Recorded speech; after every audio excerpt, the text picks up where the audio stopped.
Praise Lord. प्रभु यीशु मसीह के नाम से मैं आप सबों को स्वागत करता हूं। आज हम बुधवार की बाइबल स्टडी के लिए यहाँ उपस्थित हैं।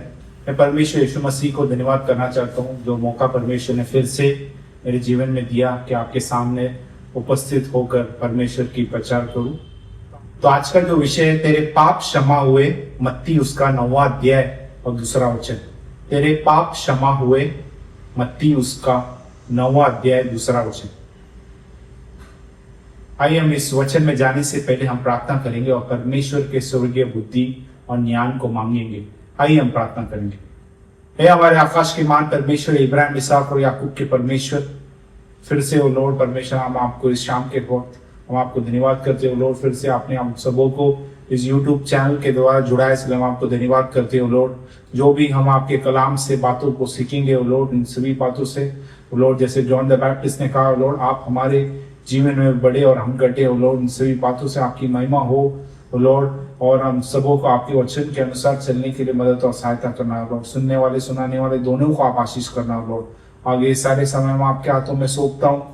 छोटी सी विनती प्रभु यीशु मसीह के नाम से मांगता हूँ, सुन और कबूल कर, आमीन। तो आज का जो विषय है, तेरे पाप क्षमा हुए, मत्ती उसका 9वां अध्याय 2रा वचन।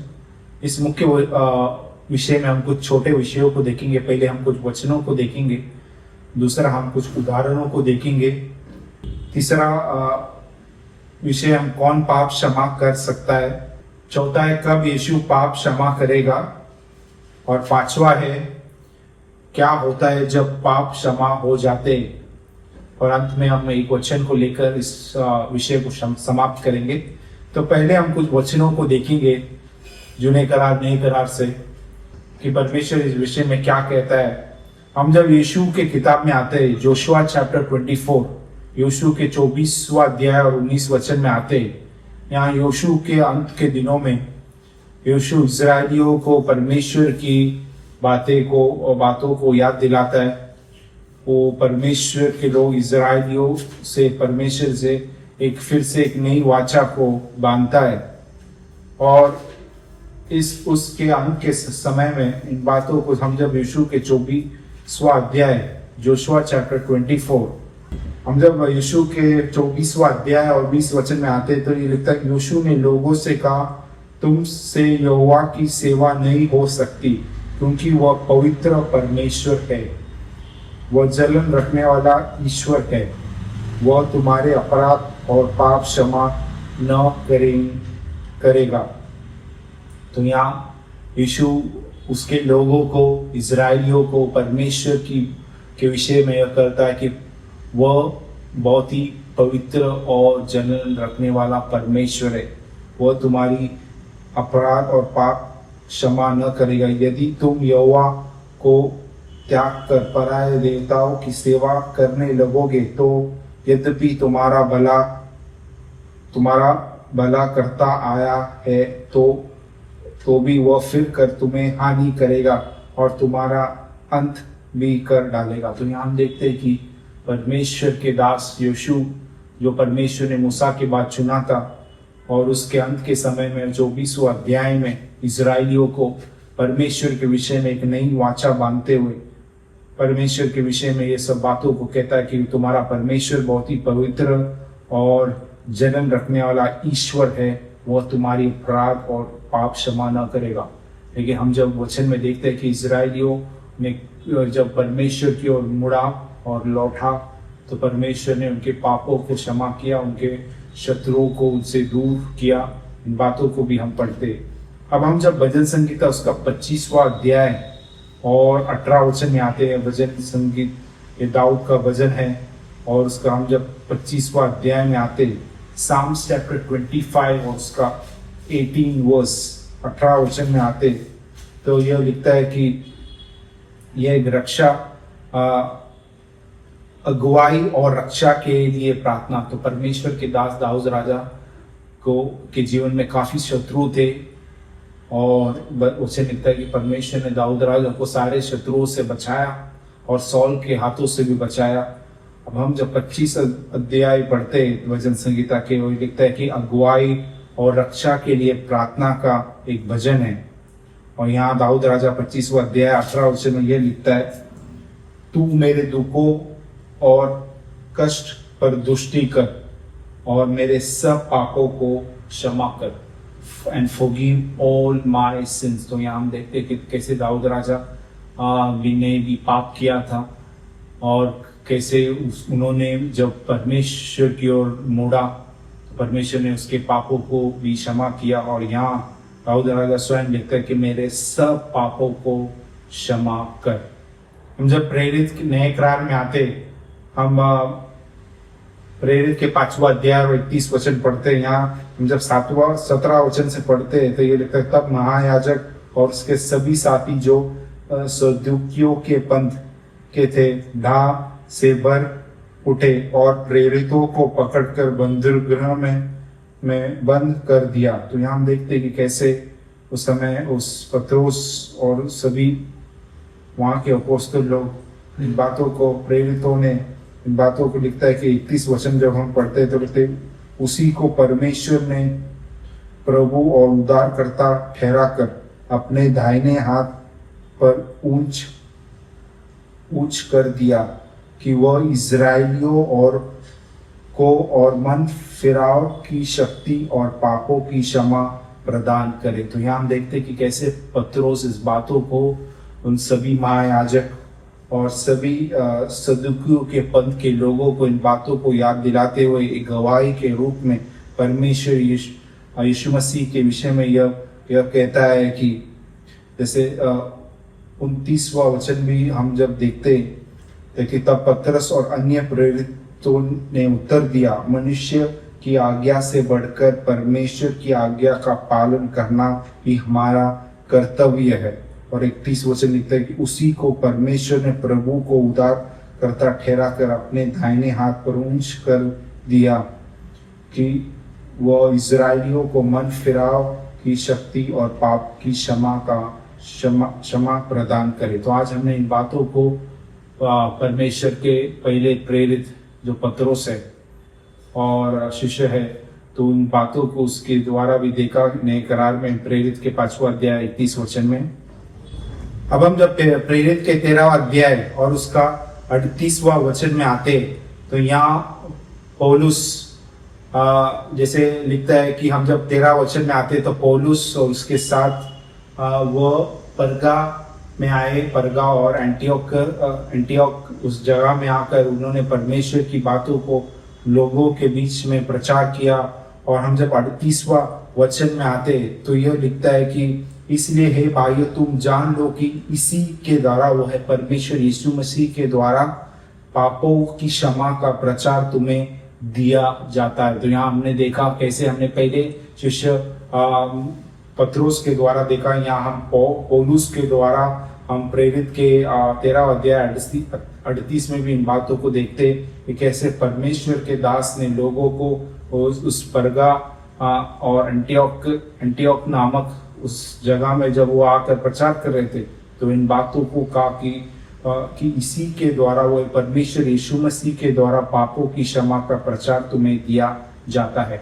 अब हम जब प्रेरित के 26वां अध्याय एक्ट्स चैप्टर 26 और यहाँ हम जब 18 वचन में आते हैं, यहाँ पौलुस अग्रिप्पा नामक एक राजा के सामने परमेश्वर के विषय में और गवाहियों को देते हुए ये बातों को लिखता है। हम जब प्रेरित के 26वां अध्याय एक्ट्स चैप्टर 26 और उसका 18 वचन में आते तो ये लिखता है कि तू उनकी आंखें खोले कि वे अंधकार से ज्योति की ओर और शैतान के अंधकार से परमेश्वर की ओर फिरे, कि पापों की क्षमा और उन लोगों के साथ जो मुझ पर विश्वास करते हैं पवित्र किए गए हैं मिरास पाए। तो यहाँ हम देखते हैं कि पौलुस जो पहले पॉल जो पहले सॉल था, जो उस बड़ी ज्योति जो सॉल के ऊपर चमकी और परमेश्वर ने उसे उसकी ओर ले आया, वो काफी ये कलीसिया के विरुद्ध थे, उनके सभी लोगों के विरुद्ध थे, लेकिन परमेश्वर ने उस बड़ी ज्योति जब वो चमकी तो वचन लिखता है कि परमेश्वर ने उसे उनके उस बंद आंखों को खोला और परमेश्वर ने उसे परमेश्वर के कामों के लिए चुन लिया। तो यहाँ हमने देखा प्रेरित के 26वां अध्याय कैसे पौलुस उस अग्रिपा नामक एक राजा के सामने गवाही को देते हुए, ये जैसे 19 वचन पढ़ते थे, लेते अंत हे राजा अग्रिपा, मैंने उस स्वर्गीय दर्शन की बात न टाली। और हमने 19 वचन में भी देखा कि कैसे पौलुस लिखता है कि पापों की क्षमा परमेश्वर यीशु मसीह के द्वारा ही है, और वही है जो उनकी आंखें खोल कि वे अंधकार से ज्योति की ओर और शैतान की अंधकार से परमेश्वर की ओर फिरे। इन बातों को हमने देखा। तो आज हमने इस पहले विषय में कुछ वचनों को देखा कि कैसे योशू उसके अंत के दिनों में ये बातों को कहता है कि परमेश्वर ही, यहोवा ही पवित्र और जलन रखने वाला ईश्वर है, वो तुम्हारे अपराधों को और पापों को क्षमा न करेगा। और लेकिन हम जब देखते हैं कि कैसे लोगों ने जब परमेश्वर की ओर लौटा मुड़ा और परमेश्वर के लोग इज़राइल को परमेश्वर ने कैसे उनके पापों को क्षमा किया। और हमने भजन संगीता में दाऊद राजा के विषय में भी देखा कि दाऊद राजा स्वयं लिखता है मेरे सब पापों को क्षमा कर।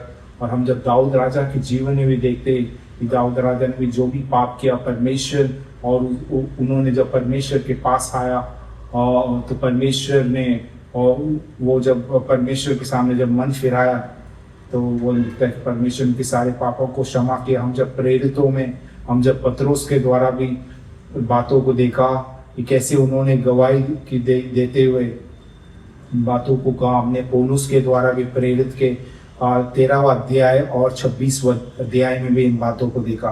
अब हम दूसरे विषय में आएंगे। हम कुछ उदाहरणों को देखेंगे कि कैसे परमेश्वर ने लोगों के पापों को क्षमा किया। अब हम जब मत्ती के 9वां अध्याय में आते, मैथ्यू चैप्टर 9, और हम जब दूसरा वचन पढ़ते तो उस समय की बात है जब एक जैसे वो वचन लिखता है कि हम जब मत्ती के 9वां अध्याय और दूसरा वचन से पढ़ते तो ये लिखते कि कई लोग लकवे के एक रोगी को खाट पर रखकर उसके पास लाए। यीशु ने उनका विश्वास देखकर उस लकवे के रोगी से कहा, हे पुत्र ढाढ़स बांध, तेरे पाप क्षमा हुए। तो यहाँ हम देखते हैं कि कैसे एक लकवा रोगी को कैसे लोगों ने उसके खाट पर रखकर उन्हें परमेश्वर के पास ले आए, और यीशु ने उनके विश्वास को देखकर उस लकवे रोगी से कहा, हे पुत्र ढाढ़स बांध, तेरे पाप क्षमा हुए। और हम जब आगे पढ़ते तो यह लिखता है कि तब उसने लकवे के रोगी से कहा, उठ, अपनी खाट उठा और अपने घर चला जा। वह उठकर अपने घर चला गया। लोगों यह देखकर डर गए और परमेश्वर की महिमा करने लगे जिसने मनुष्यों को ऐसा अधिकार दिया। तो आज हम देखते हैं कि कैसे इस पहले उदाहरण में हमने देखा इस मत्ती के किताब में 9वां अध्याय में कैसे एक लकवे रोगी को लोगों ने जब परमेश्वर के पास ले आए तो परमेश्वर ने उस लोगों लेके आए हुए लोगों के विश्वास को देखकर उस लकवे रोगी से कहा, ढाढ़स बांध, तेरे पाप क्षमा हुए। और परमेश्वर ने जब उसे कहा कि अपनी खाट उठा और अपने घर चला जा, लकवा रोगी खड़ा होकर उठकर अपने घर चला गया। और हमने पहले उदाहरण में देखा कि कैसे परमेश्वर ने उस लकवे रोगी के पाप क्षमा किए, और परमेश्वर ने उसके बीमारी की अवस्था में उस लेट कर वो, और जब आया उस अवस्था से परमेश्वर ने उसे खड़ा कर उसे घर लौटा भेज दिया। तो यहाँ हमने पहले उदाहरण को देखा। यही बात हम मरकुस के दूसरा अध्याय 3 वचन में पढ़ते, और लूका के 5वां अध्याय और 18 वचन में इन बातों को लिखा कि कैसे परमेश्वर ने उस अद्भुत कामों को किया। उस रोगी के, लकवे रोगी के पापों को जब उन्होंने परमेश्वर ने क्षमा किया तो वो परिपूर्ण रीति से वो चंगा हो गया। तो आज हम देखते हैं कि कैसे परमेश्वर ने इन अद्भुत बातों को किया, और वचन लिखता है कि लोग यह देखकर डर गए और परमेश्वर की महिमा करने लगे। तो आज हमने इन बातों को इस पहले उदाहरण में देखा। अब हम दूसरा उदाहरण देखेंगे। हम उस पापी स्त्री के विषय में देखेंगे। हम जब लूका के 7वां अध्याय में आते, हम जब लूक चैप्टर 7 और उसका 48वां वचन में हम जब आते, लूक चैप्टर 7 वर्स 48, तो यहाँ हम जब इस पापी स्त्री के विषय में हम जब पढ़ते, हम जब 37वां वचन से हम जब पढ़ते, 37 वचन से हम पढ़ते, तो यह लिखता है कि उस नगर में एक पापीनी स्त्री यह जानकर कि वह फरसी के घर में भोजन करने बैठा है, संगमर के पात्र में स्त्र लाए और उसके पाँवों के पास पीछे खड़ी होकर रोती हुई उसके पाँवों को आंसुओं से भिगोने और अपनी सिर के बालों से पोंछने लगी और उसके पाँव बार बार चूम कर उस पर इत्र मला, तो जो ऑइलमेंट है, जो तेल वो लेके आई थी खरीद कर, तो यहाँ देखते हैं कि उसने उस यीशु के पाँव को वो चूम कर इत्र मला। यह देखकर वह फरीसी जिसने उसे बुलाया था अपने मन में सोचने लगा, यदि यह भविष्यद्वक्ता होता तो जान जाता कि यह जो उसे छू रही है वह कौन और कैसी स्त्री है, क्योंकि वह तो पापीनी है। तो यहाँ हमने देखा कि एक पापी स्त्री जब परमेश्वर के पास आए, उन्होंने रोते हुए उसके पीछे खड़े होकर रोती हुई उसके पाँवों को आंसू से भिगोने और अपने सिर के बालों से पोंछने लगी और उसके पाँव बार बार चूम कर उस पर इत्र मला, मतलब जो तेल जो उन्होंने लेके आया था उसे उन्होंने वहाँ उसके पाँव में डाला। और इस बातों को हम जब आगे देखते तो यह लिखता है कि हम जब 47वां अध्याय में आते तो यह लिखता है कि इसलिए मैं तुमसे कहता हूँ कि इसके पाप जो बहुत थे क्षमा हुए, क्योंकि इसने बहुत प्रेम किया, और जिसका थोड़ा क्षमा हुआ है वह थोड़ा प्रेम करता है। और हम जब 48वां वचन में आते 48, उसने स्त्री से कहा तेरे पाप क्षमा हुए। तो यहाँ हम देखते हैं कि कैसे एक पापी स्त्री जब परमेश्वर के पास आए और जो भी उन्होंने सेवा की वो अपने आंसुओं से उनके पैरों को भिगाया और उसके बालों से उसने उसके पैर को उन्होंने पैरों से पोंछने लगी और वो पैर को पाँव को बार बार चूम कर उन पर इत्र मला, मतलब वो जो ऑइलमेंट या तेल उसने जो लेके आया था उन्होंने वहाँ उसके पाँव में डाला।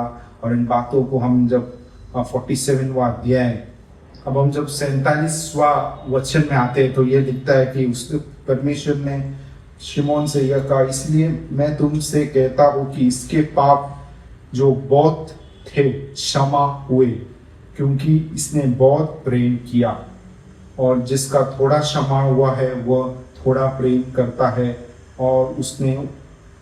और उसने स्त्री से कहा तेरे पाप क्षमा हुए। यहाँ हमने दूसरा उदाहरण में देखा कैसे एक पापी स्त्री जब परमेश्वर के पास आया और जो भी उन्होंने परमेश्वर के लिए किया और उस सब चीज़ को देखकर परमेश्वर ने शिमोन और वहाँ के सभी लोगों से कहा कि उस स्त्री के पाप जो बहुत थे वो क्षमा हुए, और परमेश्वर ने उनके सारे पापों को क्षमा किया। आज हमने इन दो उदाहरणों को देखा कि कैसे परमेश्वर ने इस लकवे रोगी के पापों को क्षमा किया और वो चंगा हुआ।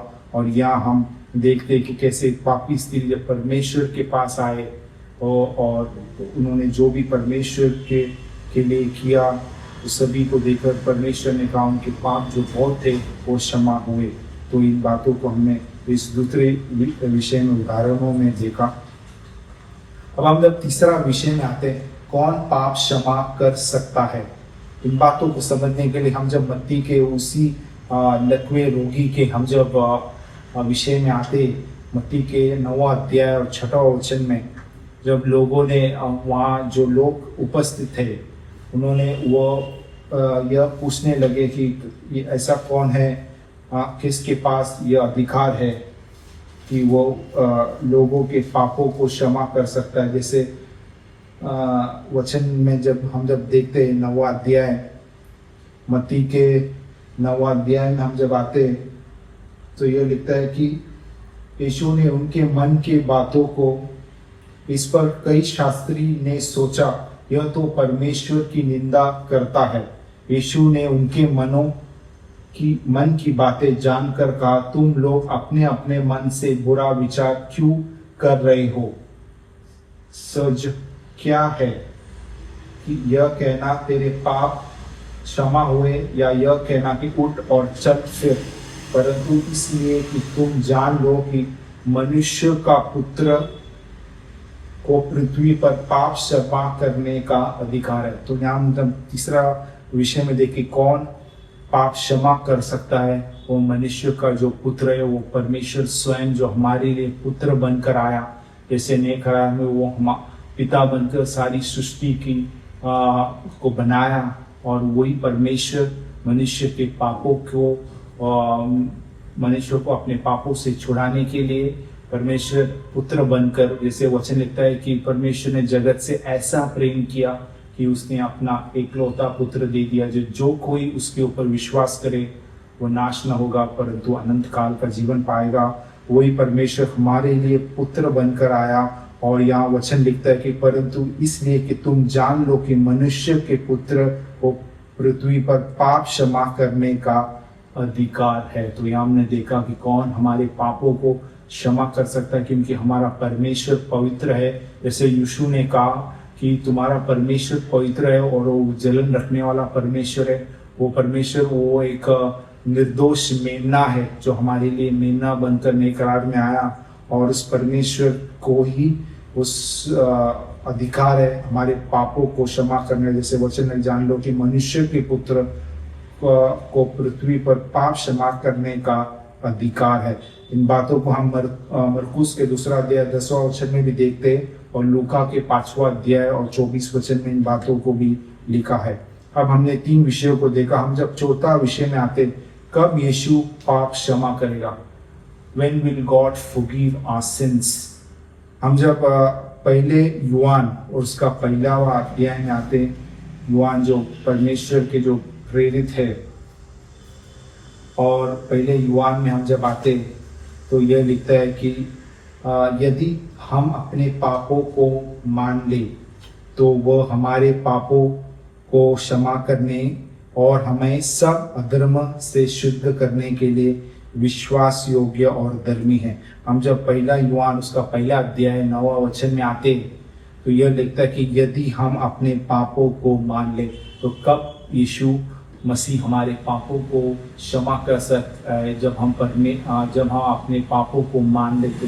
जब हम दाऊद राजा जिसने कहा कि मेरे सब पापों को क्षमा कर, उन्होंने परमेश्वर के सामने अपने पापों को, नातान भविष्यवक्ता के सामने पापों को जब उन्होंने याद दिलाया तो वचन लिखता है कि उसने सभी पापों को उन्होंने मान लिया। जो जैसे वचन यहाँ युवान पहले युवान में युवान स्वयं कहता है कि यदि हम अपने पापों को मान ले तो वह हमारे पापों को क्षमा करने और हमें सब अधर्म से शुद्ध करने के लिए विश्वास योग्य और धर्मी है।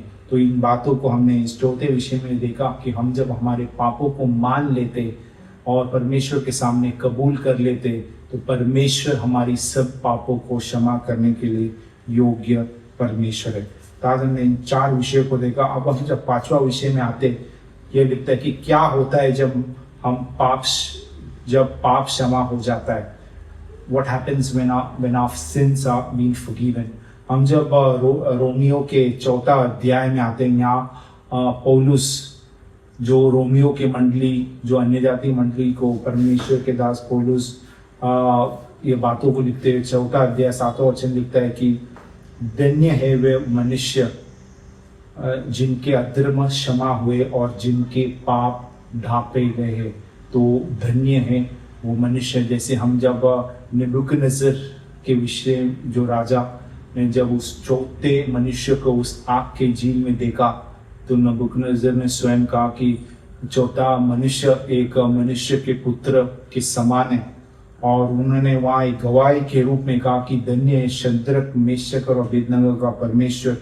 और हम जब भजन संहिता के पहले अध्याय में लिखते हैं कि धन्य है वो मनुष्य जो पापियों के मार्गों में नहीं चलता, वहाँ 3 चीजों को उल्लेख किया है। और यहाँ हम देखते हैं कि धन्य है वे जिनके अधर्म क्षमा हुए और जिनके पाप ढांपे गए। तो यहाँ हमने इस बातों को देखा कि हम हमारे जब पाप क्षमा होते तो वो मनुष्य धन्य कहला जाता है, क्योंकि हमारा परमेश्वर ही धन्य परमेश्वर है। तो आज हमने इन 5 विषयों को देखा। अब जब अंत में हम जब आते हैं, हम जब इफिसियों के किताब में आएंगे, यहाँ पौलुस इफिसियों के मंडली को, जो अन्य जाति मंडली है, यहाँ परमेश्वर के दास पौलुस पहला अध्याय 7वां वचन लिखता है, हम को उसमें उसके लहू के द्वारा छुटकारा अर्थात अपराधों की क्षमा और उसके उस अनुग्रह के धन के अनुसार मिला है। तो यहाँ हम देखते हैं कि परमेश्वर के लहू के द्वारा छुटकारा, रिडेम्पशन जो है, क्योंकि वही हमारा छुटकारा है। जैसे अय्यूब ने कहा, मेरा बचाने वाला जिंदा है, I know my redeemer liveth. तो today we have redemption through the blood of Christ. और वो अर्थात अपराधों की क्षमा भी है, हम पापों की क्षमा भी उसके लहू के द्वारा है, क्योंकि हमारा परमेश्वर पवित्र है। और उस पवित्र परमेश्वर हमारे लिए मनुष्य के पुत्र बनकर हमारे लिए आया। और जैसे हमने कलाम में भी देखा, मनुष्य के पुत्र कोई अधिकार है पाप क्षमा करने का, और उसके पवित्र लहू के द्वारा ही हमारे पाप क्षमा होते हैं, क्योंकि उसके द्वारा ही छुटकारा है, उसके द्वारा ही रिडेम्पशन है। और उसके उस अनुग्रह के धन के अनुसार मिला है। तो आज हमने इन बातों को देखा कि कैसे हमारा परमेश्वर एक क्षमा करने के लिए योग्य, तेरे पाप क्षमा हुए। हम सब जैसे वचन लिखते हैं कि सब ने पाप किया और परमेश्वर के सम्मुख से फिर गए। तो all have sinned and come short of the glory. और उस मान परमेश्वर यह चाहता है कि हम भी अपने पापों को परमेश्वर के सामने क्षमा मांगे। और जैसे वचन लिखता है कि हम जब परमेश्वर के सामने अपने पापों को कबूल करते हैं, मान लेते, तो परमेश्वर हमें क्षमा करने के लिए योग्य परमेश्वर है। और कैसे हमने 2 उदाहरणों को भी देखा कि कैसे उस लकवे मनुष्य जब उस बीमारी की अवस्था में जब लोगों ने उन्हें खाट में उठाकर लेके आए, और उस अवस्था में जब वो परमेश्वर के पास आए तो परमेश्वर उनके पापों को क्षमा किया और उसी समय वो उठकर खड़ा हुआ।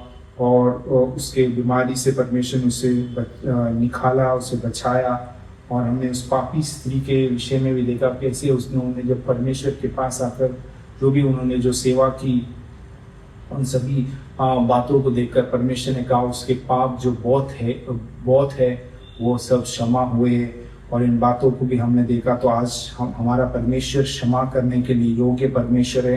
वो चाहता है कि हम जैसे वचन लिखता है, हम सब पापी है, लेकिन परमेश्वर चाहता है कि हम पाप से दूर रहे और उस पवित्र परमेश्वर को पवित्र रीति से सेवा और उपासना करें। परमेश्वर आप सबों को इस वचनों से आशीष करे। अंत में हम विदा होने से पहले सभी लोगों के लिए प्रार्थना करेंगे जो बीमारों में, तकलीफों में, बंधनों में, परमेश्वर उसके वचन को भेजकर उन सबों को चंगा करे।